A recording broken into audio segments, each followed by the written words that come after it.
Greetings and salutations across the world. My name is Danny Fontaine and this is Pitch Masters.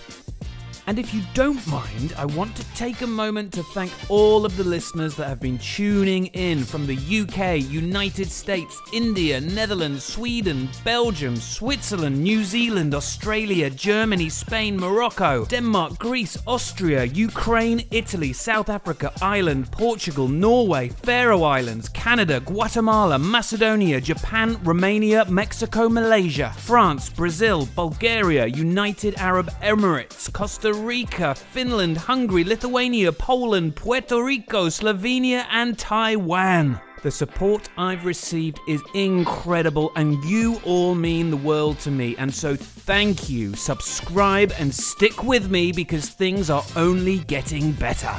This week, I interview the one, the only Doug Hall, master inventor, best-selling author, and TV personality. Let's do this. Doug Hall, what an absolute pleasure to have you on the podcast. I am a huge fan of yours, but for those people who might not know who you are, give yourself a little introduction. Well, I'm a chemical engineer by education, an entrepreneur since the age of 12, which was like over 50 years ago. But then of all things, I went directly into marketing at Procter & Gamble and went up through the ranks, as they say, in brand management, became master marketing inventor, and led the P&G invention team, where we put 9 products in the market in 12 months with a team of 4. And it was not because we were smarter, but it's because we approached innovations and new ideas as a system of interconnected parts, is what we did. And so after 10 years, I retired to form what's called the Eureka Ranch, which has been going since then, which invents for basically every major company that you can think of we've worked with, helping them grow their business. In addition, over the last number of years, we've created a new curriculum called Innovation Engineering, which teaches people how to invent ideas and as well, and as you would say, to pitch the ideas, because it's not enough to have them. Right. If you don't pitch them and get others to join your cause, it doesn't do you any good. And then about a half dozen years ago, one of those inventions got out of control, and next thing you know, I was running a whiskey company, which has now become quite large, making bourbon, obviously, because here in the States, but as well as single malt, rye, and wheat whiskeys as well. And what exactly was the invention around the whiskey then? Well, the premise was, so I was a chemical engineer who'd worked in a pulp mill for just one summer, and I learned from my good friends at the Macallan, who I've worked with for 23, 24 years now, that some 70% of the flavor of whiskey comes from the wood. Right. It's not the distilling, it's not the grain, it's the interaction of the alcohol and the wood. And I realized that was basically paper making backwards. Right. Because when you make paper, you use heat and pressure to get the lignins out so you can make papers with the cellulose. In the case of whiskey, as it gets warm, the whiskey goes into the wood. As it gets cool, the whiskey comes out of the wood, taking the lignins and setting off the chemical reaction, creating what we call, in Scotland at least, the water of life. Right. And so I said, how hard can it be? And so we created a woodcraft finishing process that is especially set up for, in the States, they call them ultra premium and luxury whiskeys. This is our specialty, sort of the higher end stuff. Wow, that's fantastic. So how many things do you reckon you've invented? Oh, I don't know. I know I've written and quantitatively tested over 20,000 of them. Wow. And so it's just, if you don't like the ideas you got here, I'll get you 50 more. You know, it's something that it's just part of my life is creating ideas. So let's jump right into that. I've read your book, Jumpstart Your Brain. It's full of tips and techniques and hands-on, almost instructions of how we can better come up with ideas. But how did you first get into this kind of ideas system, innovation systems. Did you stumble across it? How did it actually come about? I mean, since 12, I've been making products and selling them. And so I had just found a way to create, through, things not working and then things working and continuous experimenting. And after I had Eureka Ranch, where clients would pay to come and we'd work with them to invent ideas, I said, this is not random. There are principles to this. And so what I did is I set off to use when the Nike company or American Express or whoever it might be was coming to our Eureka Ranch, and I turned them basically into a giant laboratory. Right. And fortunately, when you're at a big company and you're charged with coming up with ideas and you're working with a vendor such as us, you tend to do what we say. So I Right. told them they had to answer a series of questions, which eventually grew to some 200 questions. And if they didn't, they could mess up the project. Right. So in typical corporate fashion, they always answered the questions. Right. And so here I had all of this data on them and their personalities. And then every 40 minutes over 3 days, we would measure and quantify what had been created or not created. And we compared groups. And at its high point, I had 3 statisticians working on this. And we kept discerning and looking for more and more to find out what were the things that resulted in more meaningfully unique ideas. In other words, ideas that truly had a value that were worth spending some more time on. And we found there were 3 things. Now, interestingly, in Jumpstart Your Brain, the first edition, I made a mistake. I called it wrong. And so there's actually, Jumpstart Your Brain has a version 2.0 where I corrected that mistake.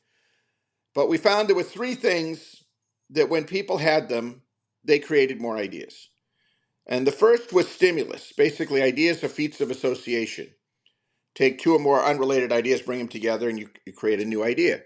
And when we gave people stimulus, they created more, as opposed to what I would call the brain drain or the suck method of creativity, which is just sucking ideas out of your head, obviously. And so there was clearly a method. And so we started to do some research on that. And in time, we would find there was lots of types of stimulus. There was market stimulus, insight stimulus, patent mining, market mining. I mean, there's a range of very specific things that we knew could be effective. And then it took us a while to figure this out because at first we made a mistake. We thought it was additive. And we found out and corrected it and found out it was actually exponential when we actually modeled the thing.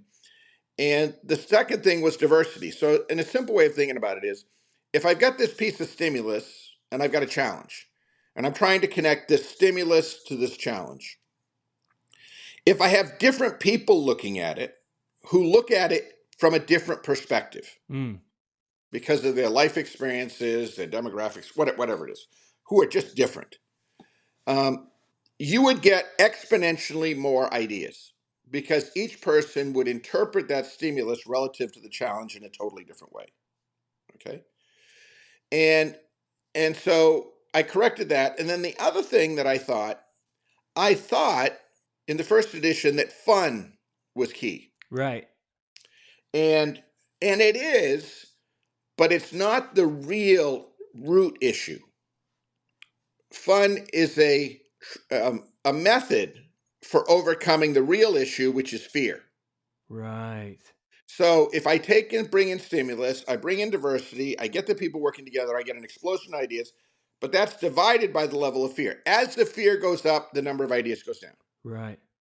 We could literally track, if say we had 6 groups working on ideas, and say there was a negative person, in whatever way you want to say it. Sure. Somebody who just was the wet blanket, who just has to kill all ideas. It was amazing that we could see when we would look at each 40 minutes of groups and we would look at the output of the groups, we would joke that we could tell where that person was. Right. Wow. Because they would destroy ideas. And in fact, I got such that I would work with, like, sometimes a leader, whether it was the CEO or vice president, division manager, whatever it is, and they would be apprehensive about coming. And so I would coach them.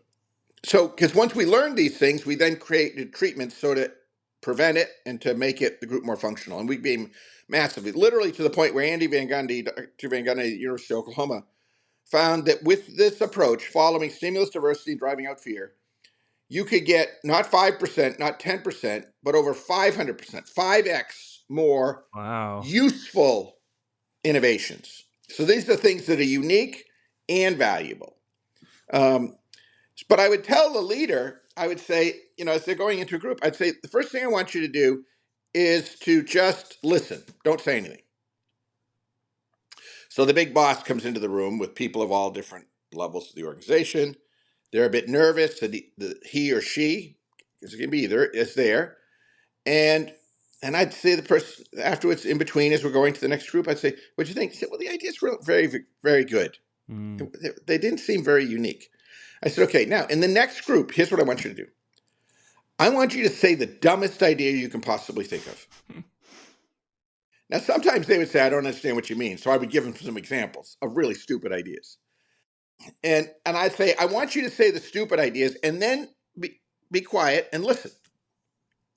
Sure enough, they'd go in, they'd say something stupid. Everybody would laugh. I get with the leader afterwards. I said, "My God, you wouldn't believe how many more ideas there were. Wow. And they were really interesting." Right. He said, "What happened?" I said, "Well, the people in the group are worried about what you think. Right. And when you say something really stupid, they're able to verbalize because they're thinking in the back of their head, they're saying, well, at least it isn't as dumb as what he just said." Right. So you've opened up and reduced the fear. In that act, you've reduced the fear and allowed them to give voice to their thoughts. So that's what my life's been about: finding the systems, finding the methods to make the creation of ideas reliable and reproducible, and not just core ideas close in, but those sort of leap transformational ideas that make a big difference. So we'll get into more of that process in a moment. But first, tell me, if you will, a little bit more about Eureka Ranch, because it just sounds like the most incredible place on the planet. Well, I live actually next door in an old historic home. And the ranch is beside us here. We're on about 80 acres on a private lake. And I don't know, it is pretty cool. I mean, it's a custom built place, literally built to open people's minds up. I've been blessed with having been to many, many Disney facilities around the world and creative facilities all over the world. And I was able to have a blank canvas and to be able to create this amazing place, filled with, as you'd expect, original artwork and things. And it's sort of a place where you can escape the mind. And we will do, generally people will come to us for when they need a really big idea. I mean, and to give you an example, a lot of people do creativity and it's all good. We need more of it, not less. So there's no complaints. But the part we specialize that I don't know of anybody else that really does is patentable inventions, where we're thinking about, think of this as simultaneously, we're thinking about the marketing, we're thinking about the cost and the finance, we're thinking about technology, and we're thinking about manufacturing. I mean, when you play with those spinning plates, if you would, and try to get them all to work together, that's when you come up with the things like, our whiskey business. We've got the fastest growing super premium bourbon in America right now. Wow. And we sell custom bourbon where you can answer 13 questions on an artificial intelligence app, and we create a custom bottle to your taste in about 30 seconds. Wow. Now that's waxed, right? Yeah. That's waxed. But with all of the things that were put together, we can do that very profitably. The consumer's got a wow. We, as the manufacturer, have a wow from our side. But the challenge we have is we tend to get people together, just the marketing people, or just the technology people, or just the packaging people. Or the part that really drives me crazy is corporations send token technology person to the meeting. Right. A token finance person, not like a real person who actually can make decisions and really knows the stuff. because they are being polite about it. But when you get a team where you really work, and so we've got engineers, we've got statisticians, we've got chefs. I mean, we have a very eclectic collection of people. And so what companies know is with us, we'll not only come up with the big idea, but it will also have been vetted through what we would call the death threats, the kinds of things that could kill it. We've worked through the major death threats, which can be very hard in a corporation that is set up in silos. Can you tell me about a few of the big ideas that have come out of Eureka Wrench? Well, one that just comes to mind because I just flew in very late last night is the American Express company came a number of years ago, and they said to us that they wanted to charge at that time $2,000 for a charge card. Now, this isn't even a credit card. This is a card you have to pay back each month. Okay. And they want to charge $2,000. And I started, and Peggy Dyer I started laughing. You know, I'm like going, yeah, right. Yeah, sure. Yeah. Sure, you're going to do that. They said, no, we're serious. That's why we're coming to you. Figure out how to make it worth a lot more than that to them. And so they came and we created ideas and we fell into some angles that worked. One of which was, obviously, these are people with more money than sense. And so these would have to be people that are wealthy. So what do you give a person who can buy anything they want? Yeah. And one of the things that we came up with was access to things that you can't get any other way. Access to things you can't get any other way. And so we found out ways and smart systems to anticipate problems before people even knew they existed. There's a range of different things. A service where you don't have to hit buttons when you call, you just dial and it automatically goes to your team to take care of you and do it. And so interesting. So they say, oh, these ideas are great. They take them back. And then I get a call back from New York and they say, we got a little problem. I said, what's that? They said, our team is looking at these ideas and saying they can't do them. Could we bring our team from Arizona that does service delivery to invent how we're going to do these? It's amazing. So they came and we did that and we figured out systems for them and put together things. And the thing has been a huge success. It's now $5,000 for a card. Wow. And they've got things like a special program where I got to see, my wife and I went to see Yo-Yo Ma, did 3 90-minute sessions in a day. The first one was just talking about creativity. Yeah. And the second one, he was talking about different styles of music. And the third was more of a performance with 40 people. Nice. Okay. And that is the quintessential of Amex Centurion. But again, it's that doing not only the idea, but how you're going to deliver on it. Too many times we create ideas and then we throw them over the fence and say, you know, product department, programming department, whatever it is, figure it out. Yeah. Well, that's not fair. Okay. You know, so if you think that's fair, then I tell you what, I'm going to come up with a technology and you figure out how to sell it. Right. Well, I said, well, that's no good. How do I know there's a need? Yeah. Well, how do they know they can make it? You could be breaking the laws of physics. Yeah. And so that was always one of those interesting things. And to their credit, they could have had a choice. They could have compromised on the ideas and made them worthless. But the leadership said, no, we have to push through. And if I've learned anything over the last 50 years is how sad it is when a great idea is come up with and it runs into death threats and obstacles and people compromise on it rather than pushing through. Yeah. And soon they're working on a project that they just don't give a damn about. Right. It's lost all of its magic sparkle. The whole excitement is gone. And anybody can come up with an idea that's infeasible. The real geniuses can not only come up with the idea, but can invent a way to do it. So talk me through the process a little bit. Let's imagine, well, I work for IBM. Let's imagine IBM say, boy, oh boy, we need an idea.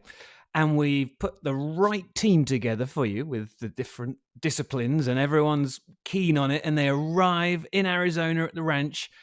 How long are we there for, first of all? Well, the ranch is actually in Cincinnati.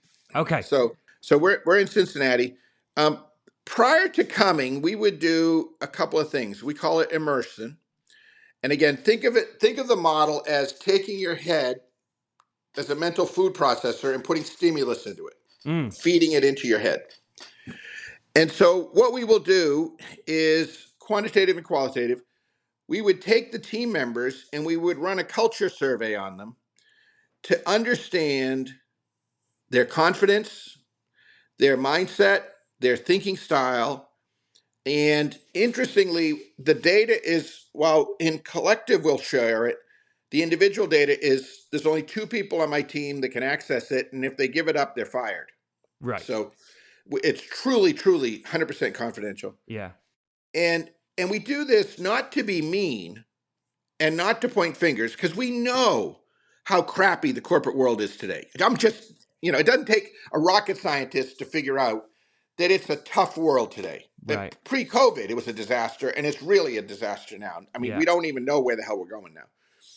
But by getting their mindset, a way I think of it is, if you had a football team, it's the scouting report before the game. Yeah. So that you know what you're working with. Only rather than trying to beat them, we're trying to amplify them. We're trying to understand their psychology. So, for example, if a team that's coming is very, they don't have a lot of confidence in their ability to take action on big ideas, and fear is indexing really high, then what you can't do is go in and say, come on, think big, think big, think big. Yeah. Because all you're doing is amplifying their discomfort and their pain. Yeah. You're making the situation worse. So what you have to do is to be more supportive of them and encourage them. And I will tell my team, I want you to just be on turbocharge for the first 2 hours. Right. And when they're sitting there and they're trying to decide, am I going to commit or not? You know how it is where you can go to a meeting and you can just kind of be in the meeting, but not really in the meeting? Mm-hmm. I said, we're going to have to demonstrate that they can think of things. And the minute they say something, spin off it and come up with something bigger. And then reinforce. That was good. That was good. It's like kids. Yeah. You got to build back their confidence. They can do it. They're good people. And if you have to believe that everybody inside them wants to do meaningful stuff. Everybody does. Yeah. But if you'd have lived under the torture and the tyranny that these people are under, you'd be that way too. So our job is to get them to believe again. And generally, after about 3 or 4 hours, they start to open up and they start to do it. And my team then is told, okay, now turn it down and let them celebrate. Right. And next thing you know, they're believing. Now to the point where they'll be here generally for 3 days. And so we'll have done the survey to understand it. The other thing we'll have done is a lot of stimulus mining. We'll have searched for trends. We'll have searched for future mining. We'll have taken their customers and done a problem survey. Yeah. To understand what are big problems, what are frequent problems. We tend to only work on big ones, but oftentimes little things that happen regularly can be pretty powerful too. And so we have all this wealth of information that we package in something we call Spark Decks and 3-dimensional experiences, so that the person is just immersed in a pile of stimulus, and then 30 to 40 minutes later, we take them to another world and they're thinking in a different way. To the point where by the end of the day, they've come up with 400 or 500 raw ideas, and they're exhausted because they haven't thought this hard. Because in our today's world, as we go meeting to meeting, the time to think is microscopic. I mean, one survey at P&G that I led found that brand managers spent 2% of their time thinking, which is a bit rough. And so they'll go through it, and then having had those ideas on the first day, we do a confront reality type event. And this is different because oftentimes when you're creating, it's a love fest. Oh, we're great, we're great, we're great, we're great. That doesn't do you any good, because when they go home and they realize they're not great, it's not a good thing. So we have confront reality situations where we take their raw ideas, and we have built at the ranch some very fast and inexpensive quantitative testing systems in a multitude of formats. And so we will get quantitative data, and then the next morning, their ideas they had have gotten trashed, and and unexpected ideas are looking good, and I usually, sometimes for effect, I will take the ideas that may be written on some paper and I'll throw them in. And we have a giant stone, I don't know, it goes up almost 3 stories, fireplace. I'll throw them in the fireplace, which makes people go, whoa. I don't know why. And I say, now that we've got that out of our way, now let's do a next generation of ideas. Right.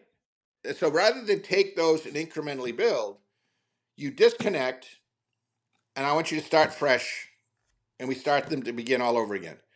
And most of the time, we get an idea and we pound on it, and it's not working. We know it's not working, but we can't let go. And part of inventing anything is the ability to know when to let go. And so we force them to let go. At noon, we have another confront reality. And then they have to put together, and this is unique in this world. And some people, get frustrated with it.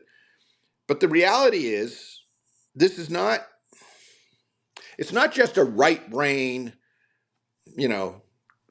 flights of fancy. Eventually, somebody's going to have to put real money on the table to do this thing. Yeah. Okay. And if you want to get I've jokingly called them RWA, real world adults, to check in, you got to talk the way real world adults talk. Yes. Okay. So what we will do in the second half of the second day and into the third and sometimes the fourth day is we then have them do the math on how much they're going to sell and how much they're going to make. Now, immediately people say, well, I can't do that. How can I do that? It's too early in the process. I said, well, after you've shipped it, it's too late to do that information because it's 100%. So we use what's called Monte Carlo simulations, where we model the uncertainty on all of the variables that make up sales and profits. And so we'll basically, we have a model, again, in our computer system that clients use, the lab system, and we do 10,000 introductions of your new idea. Basically introduce it in the market 10,000 times and start to model the sales and profits to it. Now, obviously, there's uncertainty in these, and some of the variables have higher uncertainty and some of them have less uncertainty. We track that and we mark them, and those that have high uncertainty, we consider to be the biggest death threats. So what we do is on the third day and the fourth day, if we're doing it, is we'll take those things that have the biggest uncertainty and we'll run some experiments to reduce the uncertainty and to get it smaller. And so now I've given you control over this crazed idea to be able to turn it from a ridiculous idea to an idea that real world adults can understand. Okay. And then what we do is we start to work through those death threats, and the idea pivots and changes as we adapt and do this stuff. And I'm not saying it's remarkable in the corporate world, but this is not at all remarkable in the entrepreneurial world. Right. And I'm not talking about one-off entrepreneurs who got lucky once, because there's a lot of entrepreneurs that just happen to be in the right place at the right time.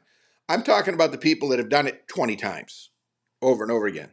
The people that have really reproducibly done it. This is the approach that they do. They identify the things that's a killer issue. They'll call it death threat. They'll call it different things. And they'll focus their energy on that, because if I can't get that resolved, the idea is not worth doing. As opposed to the corporate world, which if I can't get that resolved, we just compromise on it. Right. And now the idea is still not worth doing. Right. We'll just spend a load of money and do it anyway. Yeah. So all of that is just fascinating. I would love to be involved in some of that. But what about the people who don't have loads of money and they're not in a massive company and they're listening to this? They're thinking, boy, I wish I could do that. What can people like me do at home, perhaps, without spending budget to have some of the same kind of results that you might get through that process? Well, I mean, the principles, I just told you the secret. Stimulus, diversity, and drive out fear. Right. Stimulus, go fill your brain. Yeah. Sit on the Google and search. Go talk to people. Yeah. Get your brain filled up. Then talk with people. Get other people's perspectives. Say, there's this weird thing. What do you think of that? And then lastly, to drive out fear, rather than saying no to an idea, run some experiments. Right. Try it. Try it. Stimulus, diversity, and drive out fear. That's it. That's how creativity happens. The artist walks in the wood, they see the path diverge, and they get inspired to write poems. Robert Frost does. That's how it happens, and you can do it. By the way, I have a thing. It's the 15-minute rule. If we're sitting in a meeting and we're debating something, and 15 minutes have gone by of highly intellectual debate, I'm done. Right. We got to go. We got to know more by either learning some stimulus, or we got to talk to somebody, or we got to run an experiment. Right. More talking is not going to result in a smarter decision. It's going to result in a compromised decision, or somebody muscling it out and the other person checking out. So I'm done. We got to know more. Yeah, and that comes back to your 2% of time spent thinking, because the other 90% were in meetings talking and talking. That's and right. talking. Yeah, absolutely. Couldn't. Okay, so let's assume we've come up with a great idea. What can you tell me about pitching an idea? Is a big idea enough on its own if it's world changing, or do we still have to think about how we convey that information to an audience? I suppose especially one who we want to invest in our ideas.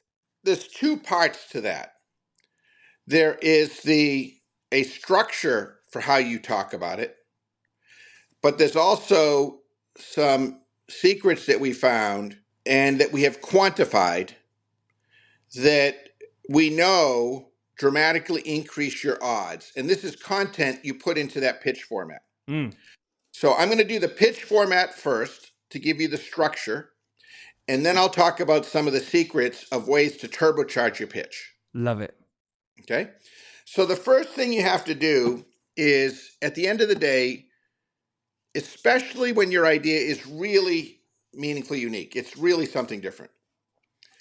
The challenge you've got is people will hear it and they go, what the hell are you talking about? Why are we even talking about this? They don't even know what you're talking about. Yeah. And a mistake that many, many people make is they go in to talk about this cool technology or this cool customer opportunity they've got, and the listener doesn't even know why they're being bothered. Right. Where it's coming from. So the first step is summarize the situation. And what we're doing here is we're summarizing the frustration that customers have, the problem that they have, basically the thing that your invention is going to solve. Because at the end of the day, it's problem solution. People don't buy ideas for just a whims on it. They buy it because they're bored. They buy it because their feet hurt. They buy it because they've got a problem. Right. And they're buying a solution to their problem. So we summarize the situation, and then we overtly state what the idea is. So, do your feet hurt? You work all day. People at work in fast food joints, their feet hurt a lot, and so they've got a problem. So we've got an idea for a new type of flooring system that reduces their pain by 80%. Now, so I set up the problem. I got them in listening. I stated the idea. And at this point, it should be a little bit not believable. Okay. In fact, if it's totally believable, it's probably boring and not worth doing. Or been done before, I guess. That's right. Yeah. And then the third step is you explain how it works. Okay? It works because we've got a unique flooring system that actually has air that comes up through it, and the air will actually create a turbulence so that it cools the feet as well as providing a softness to them as they're standing on it. Yeah. Okay? I'm just making...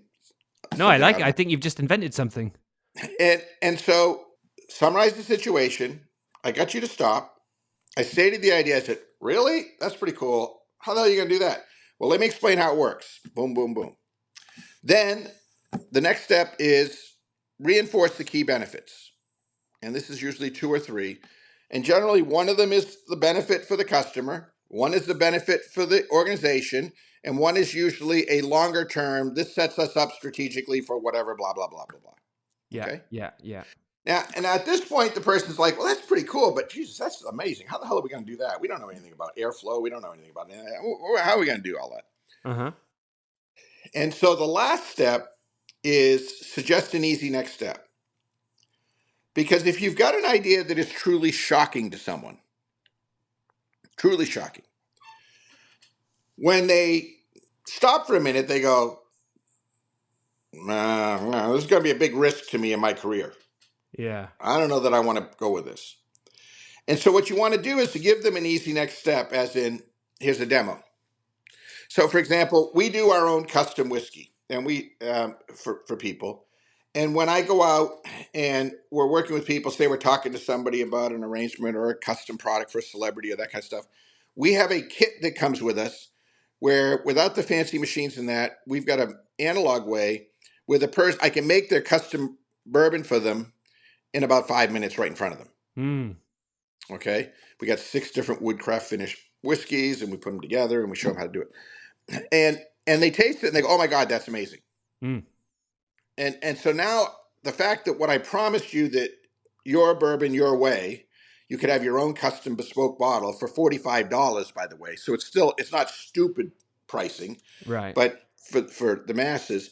And I've got systems for doing it. That's all good. But then when you taste it, you go, Jesus, that's pretty amazing. Yeah. And I gave you an easy way to check it without having to try to do it, because you've got to reduce the fear. Again, it's stimulus response, drive out the fear. So that's the basic system. Summarize the situation, state the idea, explain how it works, reinforce the key benefits, and suggest an easy next step. That make sense? Makes perfect sense. I wonder, how important is it within that to try and create an emotional connection in what you're saying?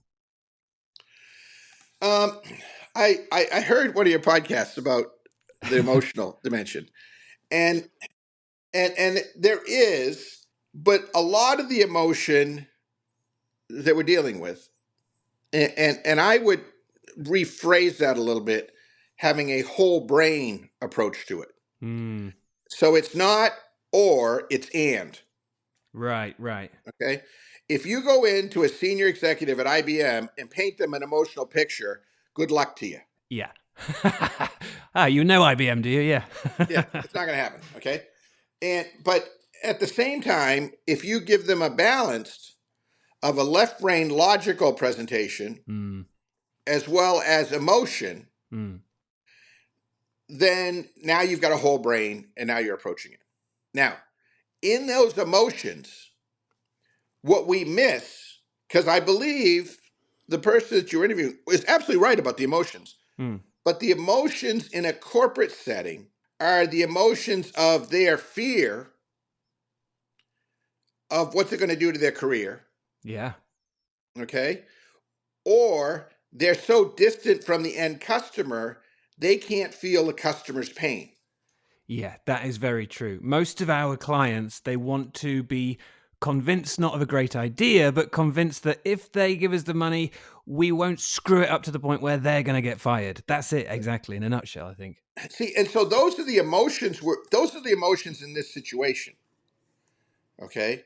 And so that's why in the format that I'm doing with the easy next step, I'm going to do it. And then that's what leads me to also some of my other tricks to get them to buy in. Okay. Among those tricks are quantification. Right. Because it's one thing for me to say it will be better for people. It's another thing to me saying they're going to be able to stand 50% longer without fatigue. Because that makes, wow, that opens me up more. So quantifying benefits. So one of our experiments that we run is, does this idea, is it just, it's better, whatever the hell better means, or is it a wow? And so if you can quantify, that helps. It also helps when people have to put a big check on the table, is that you've got the potential for a patent. Yes. And I know that's outside of the scope of most people, but it's something that we teach and that we focus on, even if people don't want a patent. A patent are only given to people who are doing an idea that is non-obvious to somebody with ordinary skill. Yes. Said another way, if the idea is obvious to people with ordinary skill, what the hell kind of innovation is it? Right. Exactly. Yeah. It's not much. Yeah. So we really push that. But when they can own the innovation, then that reduces the risk and the fear that they feel that if they spend this, are they going to get anything back on it? Do you think that's enough alone to build trust with the prospects? Now, trust is built in small pieces. It's built in little tiny things. It's built in the integrity of your story, your empathy for their position they're in. I don't know how many times over the last many years clients have said, "You're right, Doug, you're absolutely right, but let me tell you my reality." Mm-hmm. And it may be a person who is just in leadership who doesn't get it, who's more interested in what their bonus will be this holiday season than doing the right thing. It could be an acquisition that's about to happen that there's all kinds of things that'll happen. So having empathy for them so they can understand it, bringing them numbers helps with it. Mm. Clarity on ideas. We know that ideas that are written at a fifth grader or about a 11-year-old's level have a significantly higher chance of success than complicated ideas.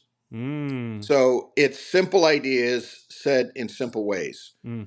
And as you probably know, I mean, my new book that I'm working on now on proactive problem solving, I'm forcing myself to do it in 50,000 words. All of my other books are Oh, wow. 120, 150. Yeah. And it is amazing how much harder it is to write 50,000 words than 150,000 Yeah. words Yeah. because you've got to be precise with what you do. But every time you do that and the customer isn't confused because you've given them analogies, you've made it easy for them to understand as opposed to making them feel stupid, which is a thing that people will do. That helps build trust as well. And is part of what you do with some of your clients thinking of analogies and metaphors? Because that's something that I'm always interested in. Yeah, we have various methods that we will use, and some of them will literally do that. We have one we call takeover time, Mm. where we say, assume that Starbucks took over the company. What would they do if they stereotypically did it? Right. Yeah. Assume that Madonna took over the company. What would she do? Yeah. And so people, places, things, and all you're doing is you're shocking the brain by getting them to look at it through the eyes. Now we're doing diversity. I'm forcing you to look at it through the eyes of someone else. Right.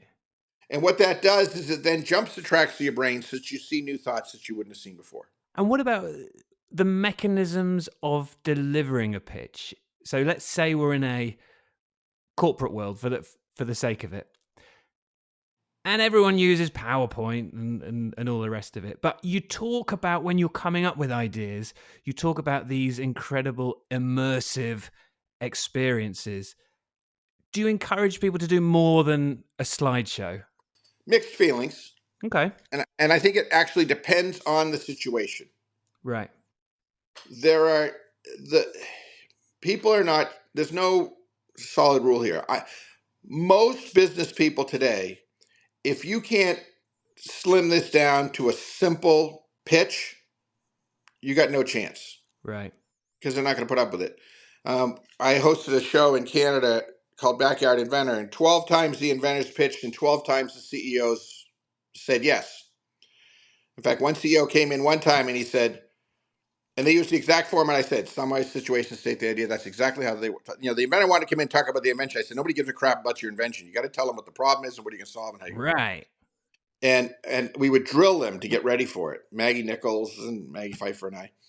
And so the CEO said, Doug, I'm not, I knew him pretty well. And he said, I'm not feeling very good today. I'm going to say no to you. I know you're on a streak, but I'm going to say no. I said, okay, that's fine.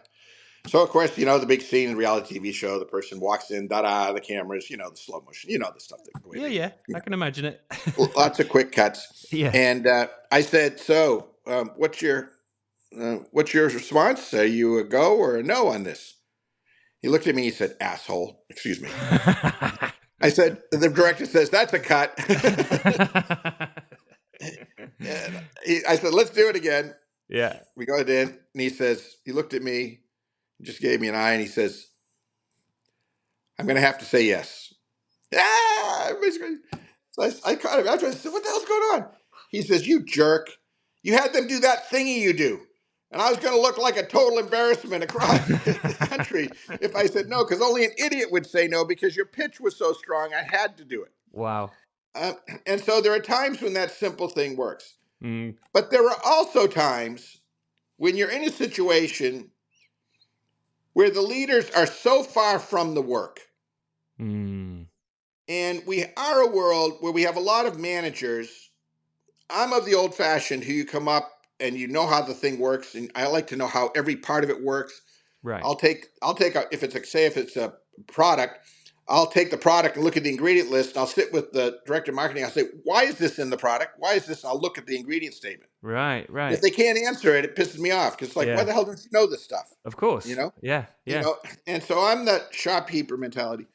But we had a situation on a baking mix called Duncan Hines, and there was a very smart executive vice president, and we were trying to do a very unique birthday cake, very unique, cool technology, variable wall thicknesses. So even though they were in the shape of Kermit the Frog or Garfield or different characters or sports stadiums, they would still cook like a round, even though they weren't round because we did variable wall thickness. Okay. And he just couldn't get why anybody would want a cake we would put cardboard eyes on the cake and colored frosting.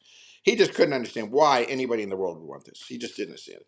Right. And I'm sitting there with Eric Schultz, who worked with me, who was a dear friend and just an amazing guy. And we're sitting there saying, why doesn't Jurgen get this? Everybody else gets this. Yeah. And then we realized Jurgen didn't have any kids. Okay, right. So in this case, because he couldn't see the idea through the eyes of the consumer, which in this case is the mom or the dad. Yeah. We brought him down to a conference room. We decorated up as a happy birthday party. Yeah. We had him sit down. We put a hat on him. and now I'm dating myself now. We had a Kodak, Polaroid camera that we just shot, and we pulled out the picture of him with the cake. And we handed him the picture, and he said, "That's what Mom's buying." Right. Exactly. Yeah. That's what they're buying. And he's like, "I get it. Go." That's powerful stuff. So you have to have respect that these are good people. It's so easy to say they're jerks. That's not useful to me. No. Think, why do they not see it as you see it? Mm. And with so many people who are just professional managers who go from department to department, who don't have an understanding of what's going on in the real world, they've not spent the hours out there. They don't understand the pain. Yeah. When you're summarizing that situation, they can't get it. Yeah. Then you're going to have to make that come to life to them. Now, the other side of this is the world of theater and fancy pitches. Right. And there are people that do that. I've never been of that camp. Yeah. The reason being is I find it has a short shelf life. Yes. I want to engage the right and the left brain because I need somebody that's going to become a warrior, because whoever I'm pitching to is going to go in front of other people who are just like them. Right. And if I don't get them to have I can't coax them into it. They got to want it. I can't sell it to them. Yes. They've got to believe in their hearts that this truly is amazing. And that's how, the average home has 18 products or services on it that we've invented or reinvented. Wow. And the way you get to that is by getting that depth. And it really is psychology. I mean, in place of the word emotion, I would say psychology. because it really is. I got to write for one of the big American psychological associations. They have a huge encyclopedia, and for the first time ever, they had a chapter on innovation that I wrote, on the psychology of innovation. I told the professor who wanted me to write it, the editor, and I said, I don't know anything about this. He says, you know more about it than you think. I've Yeah. seen your sessions, and your psychology is amazing. He said, I'll give you the fancy terms. You just tell your story. Yeah. And it was a fascinating, just fascinating. Danny, you would not believe how cool it was talking to this guy on psychology and explaining why I did things. And him saying, well, that works because of this. That works. Right. I don't know, squat. But, after you've been doing it for so many years, you either find a way to do it or you quit. Yeah. Um, and there really is a lot of psychology to getting someone to jump on an idea that is a real discontinuity, the kind of idea that you're really proud of Yeah. having done. That later on in life you go, damn, that was wicked cool. Yeah. What do you have an idea that you've come up with that you look back on, you think that's still just one of my best ideas ever? Um, the two that come to mind, one is for the largest maker of, and I know this is not at all what you'd be expecting or doing, but that's I'm okay. intrigued. The largest Batesville, the largest manufacturer of caskets in America. Wow. And they have challenges, and this was back a number of years ago, where casket sales were being challenged because people were moving towards more and more, and they still are, cremation. Right. And so we were teasing it apart and thinking about it, and we realized that with cremation, from the different types of urns to the different types of ceremonies, there was a lot more customization you could do through a cremation Okay. than you can do with caskets. And in fact, the only time caskets really became interesting was when it would be a tragic. Oftentimes, when a young person died, they would give a unfinished casket and allow all of their classmates in that to write on it. Oh wow, that's moving just hearing that. And it would become something. So we put together a series of caskets. Um, One was the old Rugged Cross, a classic song, where it had a rugged cross at the top, but there was also a unique ceremony and music that came with it, where you could build the whole ceremony around that. Okay. And we had a number of these where they were themed, and we did a lot of research on the ones that worked and the ones that didn't work, um, to the point where it added value and it allowed them to talk about more of an experiential. Because Right. let's face it, the funerals are for the living, not the dead. The dead are dead. And so, how could you add more meaning to the ceremony coming out of the casket, which is one of the biggest expenses, obviously associated with it, and a traumatic experience? Um, of course, the joke with this was they had a mortuary convention, and they announced this, and they got a standing ovation at the mortuary convention, which Wow. is a pretty amazing thing for a casket. The irony, I love it. Yeah. And then the other one that I just have to, the coolest thing I've ever done is this custom whiskey, Yeah. recreating the 1800s, and we're franchising it now around the world, where people can open their own Woodcraft custom bourbon franchise under their own local name. And Barrels of Billets down in Louisville, the thing just took off the minute we opened it up, and the idea of enabling everybody to have their own personal bourbon, and figure out the production so that you could do it at a reasonable price, not a crazy price. Right. Invent the equipment, invent the systems, and it is seriously cool. It is seriously cool. Where can we go online and find out more about this? You can learn at brainbrewwhiskey.com. You can learn about the whiskey stuff that we do. And of course, DougHall.com's got my blog, and Eureka Ranch has the Eureka Ranch. But all of them connect to each other, so you can find them Right, all right. one to the other. All right. So back to your experience of pitches. Then you must have been on the receiving end of just innumerable pitches in your career. Do any stand out where you've been pitched to? What was the best pitch that made you just think, yes, I want that? So let's go to the um, The TV shows. I've done 2 shows, one with Peter Jones, American Inventor, and then another one, Backyard Inventor. Right. And then I also did a national radio show on it, where probably over 1,000, 1,500 people pitched things that did it. And the things that would excite me was when I felt authenticity. Because here you're brought to a room and this thing just shows up and you don't know anything at all that's coming to you.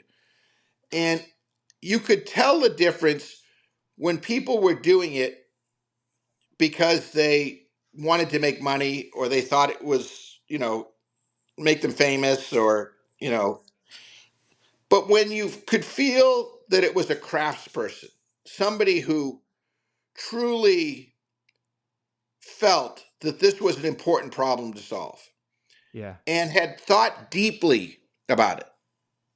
Okay. And that may mean that their prototype is a bit ugly, but they figured out a way to make a functional prototype. And you can just feel within them an authenticity that they can feel the pain, they know the pain, and they're really trying to come up with a real solution, not just make a quick buck. Mm. Those are always the ones that attract me because when we find people that are like that, who truly are in it because this is something important that they feel to do. Yeah. It is cool stuff that matters. It is something that really matters. Those are the people you have to support. You have to Yeah. support them. You Yeah. got to support them because they are truly genuine there. The problem is that's maybe 10% of the people that you see. Right. 90% are on a rich quick scheme, or they're Yeah. just trying to sell something Yeah. to, I've got a call later today where the bigger issue with the corporation is, can they do something quick to make some more money this year for their Right. bonus? Right. And I'm sorry, that's not a meaningful idea. Okay. No. I'm going to have a hard time with that. Yeah. I'm just going to have a hard time with that because it's too hard. Change and innovation takes so much energy. Yeah. If you don't love it, if you don't truly love it, then you're going to give up Yeah. because you're sane. And why would you do something crazy? And I think that translates directly in the business world as well. I've seen many people selling a product that they're basically acting, uh, and it just shows immediately. And you just think, well, you might know all of the facts about that product, but I can tell you don't personally believe in it, which just makes me, as an audience member, not believe in it whatsoever as well. Absolutely. Yeah. And they can smell it. I say oftentimes when you pitch an idea, the first thing the client, this is a thought balloon above their head. Right. What the hell is this? And why should I be bothering? Okay. Now I got excited. Okay. Now I'm like, well, can we afford this? Can this be made to happen? Okay. Okay. I've ticked that box. Now the next one is, do I trust this person will stay with me through the good times and bad to help me make it happen? Is it worth doing? Can we make it financially work? And can I trust that you're going to be with me all the way through? I just did a call on Friday with a big company that's looking to do a big deal with us. And literally what I just said is what I did in that hour conversation. Do you have a worst pitch story? And I'm not talking about worst invention. I'm talking about pitch. Has anyone ever pitched to you and you just think you have chosen the exact wrong way to do this? It's gone horribly wrong. There was a guy on American Inventor who came up, and Peter was to my left. And he had a way to make fiberglass that would be stronger. Okay. And so he could do it for vintage cars or something like that. I may be remembering it incorrectly, but it was something along that line. Yeah. And so he had the hood of a car, and he's pitching it to us, and it doesn't seem like it's anything but he knows how to make hoods out of fiberglass. Okay, there doesn't Right. appear to be anything, and it doesn't appear that there's any real benefits to this. I mean, except for a few old vintage cars where you can't buy them anymore, it Yeah. just didn't seem anything. And he's got this car hood there that he's showing, and he's very impressed by it. And it may be wonderful, but he's not articulating it, and we're not getting it. So the next thing you know, he takes a baseball bat out and he starts beating the crap out of the thing to show it's wrong. And then he comes over towards the table. And at this point, security comes in and grabs him, Oh my God. who I didn't even realize that, given that I would tell people sometimes it's just not going to work and they'd get mad, I didn't realize how good security was on the set, but it was really good. Right. They were there in instance and took it away. That was not a good way No. to get a good vote. I'm just saying. So violence in a pitch is not recommended. Probably not. Probably not. So I just have a couple more questions. One, I'm curious. I've done a bit of reading online. I'm really into psychology as well, and I've looked into how people in the past, Edison and Dali have come up with ideas, and there's quite a few studies on more experimental methods to tap into your subconscious. I wonder if you've ever come across or even tried anything like that before. Yeah, in my new book, I call them the the 8 most reliable methods. That if a gun's held to my head and I have to come up with an idea, and one of those 8 is about stimulating the subconscious, Yes. and I call it Great Escape. And so when you have fed your head, and I apologize, I'm going to make it work as a system because that's how it is. I've taken the stimulus, I've filled my head, I've talked to a lot of people, I've got a lot of thoughts that are all jumbled in my head. And when I'm really stuck for an idea, I just close my eyes and take some deep breaths. I've got some guided meditations that we'll oftentimes do, one called Island of Innocence, Truth, and Wisdom, where you tell the story to an innocent child, to a truth, to a friend that knows you better than you know yourself, and to a wise one, an elder, a mentor in your life. And you just mentally tell the story. And by stopping like that, all of those pieces form themselves, and I will immediately get an idea. It works every time. Wow. Now, you have to trust this. Yeah. And so the problem most people have is they don't trust letting go. Mm. And so people will sit there and they're like, when I had a big pitch on the whiskey business, I was down in Miami and we had a huge pitch in the room. You're hearing the room and people are making pitches, and I'm pitching this company to invest and do different things. And I'm getting ready to go on, and I just closed my eyes and I just breathed and I just felt the room. And I walked up and just started talking. And it's not as random as it looks because the mind had been prepared with things. But I had let my mind collect it together. When we built some of our forecasting models, it would drive the programmers who were very analytical, doing their analytics. I would look at all the data, and then I would step back, or I would go for a run around the lake, or in the summer I would swim the lake. And repetitive motion, be it cross-country skiing, cycling, anything repetitive like that evokes the same dimensions as meditation.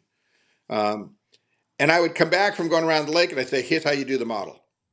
And I would have visualized it in 3 dimensions on how to make it work, or in 5 dimensions sometimes. And they would go like, how the hell do you do that? I said, you guys have just got a left brain. You got to have a right brain too. Right. And you got to feed your right brain with those facts and then play with them. But we tend to be one or the other as opposed to both. I had a test run years ago for one of the Jumpstart books, and the publisher thought it'd be funny to have my brain wired up and see what happens when I create ideas. That's interesting. And so we go in, and the lady wires up my head, and my wife came because she's my high school sweetheart. We've been together forever. And she said, I got to see this. I got to see this. So we get done, and the lady says, your brain is odd. And of course, my wife, she said, well, I could tell you that. That didn't require a doctor to say that. But she says, normally, when we give people problems, like, say, the simple example, a math problem, the left side of their brain lights up as they compute it. In your case, a microseconds, both sides light up. You're not only computing it, but you're visualizing the math program. And I've since had a number of other people who had an ability to basically hold both conversations in their head at the same time, the logical and the emotional at the same time. And you find it's not uncommon. And when you talk about the Edisons and when you talk about the Ben Franklins, that's Da Vinci's, that's what they did. Mm. They had both the technical knowledge to be able to do it, as well as the vision of looking to the future as to what could be. And so you can do that inside yourself, or you can bring a group of people. It's not as efficient because communication is slower. I can talk to myself very quickly. I can debate myself on the idea. Right. Left, right, left, right, left, right, left, right, left, right. Yeah. And you'll see it when I see people that can do that. I tell them, they'll say something and everybody in the room's like, what the hell are you talking about? I said, slow down and tell me what you just thought. And I've taught a number of executives who are very gifted at it, very good at it, to slow down. And they go, well, you said this, she said this. That made me thought of P and then Q and then R, and then I got to this. And while they just went through all these iterative learning cycles, the rest of the room is like, where the hell did that come from? It looks like magic. It's not magic. It's not magic. It is not magic. Creativity is not magic. There is a method to it. Now, if I do that in my head, I do it quickly. If we have 10 people together, it's going to take longer because the speaking and listening just takes, it works. It works. We know it works. It's just, you've got to give space to it. You can't do it in a 30-minute Zoom call. So do you think that some people are born more creative or more capable of idea generation? Or do you think anyone can learn to be as creative as the most creative people? There are people who have less fear. Back to fear. And who are less concerned about what other people are thinking. And so they have an advantage if they use it. Now, sometimes they use it and they just become axe murderers because they just don't care, and that's not good. but the people who have less internal fear have an easier ability to go take their logical situation and go on flights of fancy with it, and then come back and check it and then do it again. And when they fail, it's just one step along the way to get to where they want. Right. So they have an advantage. And there are people who are definitely wired more whole brain. Done a lot of work with Ann Herman. And it is clear when we've put together groups and we balance the group to be a true whole brain, the productivity of useful big ideas, not just big ideas, but useful big ideas, goes way up. If I get a group of whole right brain people, I'll get a lot of ideas, but most of them are just bunkum. You just can't do anything with them. Right. You need that tension and debate. And so when people say all ideas are good, don't say anything wrong, that's fine. But do you want to ship or not? Yeah. I mean, you got to confront if you see any entrepreneurs, there's big battles and debates that go on because they care and they've got a cause to it. Yeah. So yes, everybody can create. In some cases, it may be that they need to partner with someone because it's not their natural style at first. But if they do this for a while, they will develop it stronger and stronger and stronger. When we teach students on campus, I tell them half this class you're going to love and half you're going to hate because half of it's left brain, half of it's right brain. Right. But the part you hate is the most useful to you. Yeah, whichever side it is.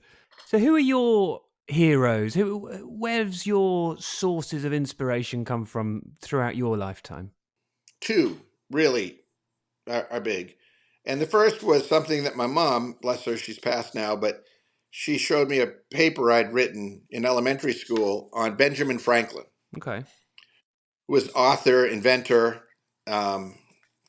entrepreneur, and like many, I read his biography and was captivated by it. I now have his complete works actually sitting in the library here up above on the other side of where the phone is. And I just find him to be an original thinker. And so I get great inspiration from him. The other one is somebody that my father introduced me to, which is Dr. W. Edwards Deming.